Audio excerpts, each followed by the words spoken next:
Everything about Zulu culture. Sanibonani, igama lami ngulondiwe ngokwamlaba. Ngithi ngiyabonga usilo somhlanga ngokusenzela umcimbi nge-5 September. Ngithi phansi ngalabantu abadlengula abantu besifazane belimaza nezingane. Ngithi phambili mantombazane ngokuzigcina, phambili matshitshi ngokuziphatha kahle. Ngiyabonga. 3, 2, 1, action. Igama lami nguDolo Wamasango, induna yey'ntombi zonke.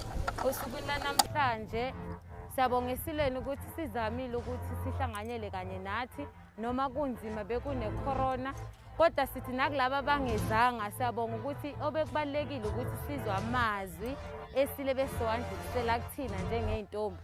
Nathi-ke ebekusiletha la esigodlweni besocela ebusilweni ukuthi sishwelezele kulokubulawa kwabantu besifazane okungaka osekwenzakele, nalokho okungahlonipheki kangaka kwabantu besifazane.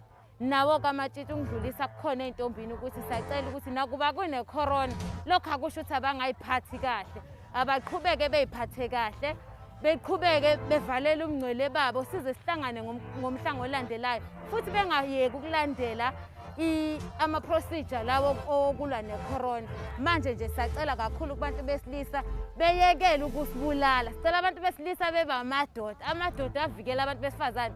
Ngiyakuphinda lokho, nabo abantu besifazane ngicela ukuthi bebe sey'ndaweni la babona khona ukuthi bavikelekile. Ungabi umuntu wesifazane oyedwa la kubonakala khona abantu besilisa sebephelele unembeza. Siyacela ukuthi sivikeleke, siyacela amadoda engasibulali bese siphakamisa ukuy'phatha kahle nakuba abantu besilisa nakuba abantu besifazane. Abantu besifazane abayeke ukufa egameni lothando.